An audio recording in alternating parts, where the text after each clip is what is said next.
हमने प्रतीक के निधन के बाद अंतिम समय में भी देखा कि उनकी मुखाग्नि को लेकर कि कौन उनको मुखाग्नि देगा, ये एक बड़ा इशू बना। नियमता परिवार के सदस्य को देना चाहिए था, लेकिन उनके ससुर ने उनको मुखाग्नि दी प्रतीक के। इसको कैसे आप देखते हैं और क्यों ये वजह आपको नज़र आती है? इसके पीछे के कारण क्या देखते हैं? हाँ, ये गलत तो हुआ। भारतीय सनातन संस्कृति में शास्त्रों के हिसाब से ससुर के मुखाग्नि देने का कोई विधान मेरी जानकारी में नहीं है, अगर हो तो हो, लेकिन जहाँ तक मेरा अल्प ज्ञान है उसमें तो ऐसा नहीं है।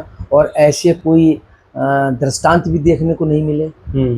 व्यवस्था तो ये है कि किसी भी की मुखाग्नि जो है या तो उसका ज्येष्ठ पुत्र देता है या उसका कोई और पुत्र हो, वो कोई पुत्र दे सकते हैं। छोटा पुत्र दे दे, कोई भी दे दे, पुत्र दे दे, पिता दे सकता है, उसके चाचा दे सकते हैं, बाकी और भाई दे सकते हैं। और अगर उसके कोई पुत्र नहीं है, जैसे कि प्रतीक के कोई पुत्र नहीं था, 2 पुत्रियां हैं, तो पुत्रियां देती हैं। बाकी ससुर के देने का तो उससे मोक्ष की कोई व्यवस्था तो नहीं है। तो ये इसको लेके भी एक चर्चा है कि साहब वो जब तक वो रहे तब भी वो मतलब एक उपेक्षित रहे कि उस परिवार में वो मतलब उनको वो जो स्वीकृत मिलनी चाहिए थी संभवतः वो नहीं मिल पाई, और जब मरे तो उनको मोक्ष भी पूरा नहीं मिल पाया। तो कहीं ना कहीं लेकिन ये भी कहा जाता है कि उसमें धर्मेंद्र यादव जी ने ये प्रस्ताव रखा कि हम दे देंगे मुखाग्नि, हम दे देंगे।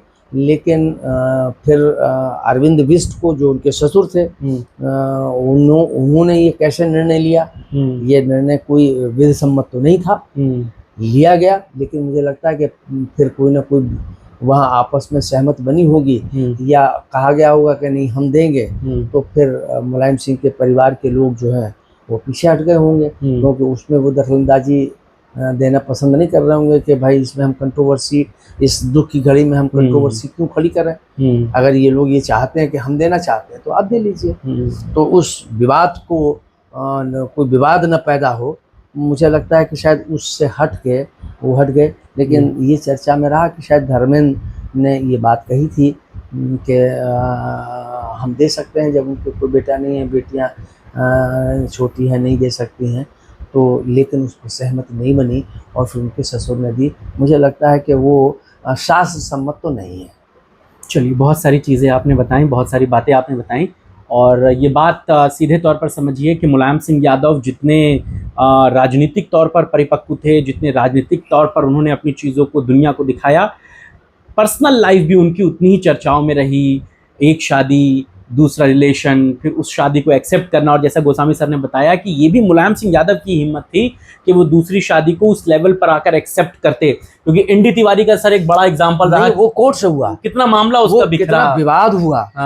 और मतलब कितना विवाद हुआ, उसके बाद कोर्ट में ये इनको अपीयर होना पड़ा, दस्तावेज और प्रमाण उनको साबित करना पड़ा कि इनसे हमारे संबंध थे। तब जैविक पुत्र का उनको मिला।